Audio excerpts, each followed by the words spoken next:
Piet Hoekstra, the newly sworn-in U.S. ambassador to the Netherlands, issued a public apology on Saturday for comments he made in a 2015 interview about so-called no-go zones in Muslim communities in Europe.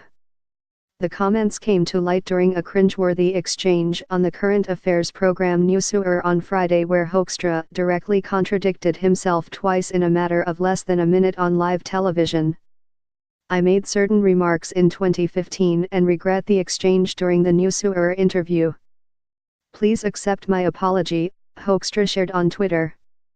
"Please see my comments regarding recent interview. Thank you. pic.twitter.com/gxqocz8duk. The myth of no-go zones, concentrated pockets of Muslim immigrants in Europe so hostile to outsiders that non-Muslims cannot safely pass, has been widely debunked. It still, however, remains popular in some conservative and anti-Islamic circles and reached its peak shortly after the January 2015 terror attacks in Paris." In the interview, reporter Wouter Zwart says, "You mentioned in a debate that there are no-go zones in the Netherlands, and that cars and politicians are being set on fire in the Netherlands."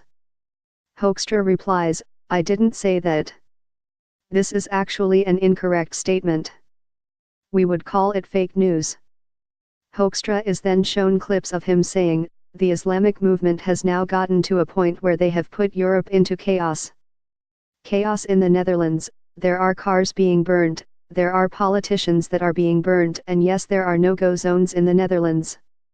Challenged about having called this fake news, Hoekstra then went on to deny to Zwart that he had in fact used the phrase fake news. "I didn't call that fake news. I didn't use the words today. I don't think I did." Hoekstra, who was born in Groningen in the Netherlands, was a Republican congressman for Michigan between 1993 and 2011, and served as chair of the House Intelligence Committee for 2 years during that time.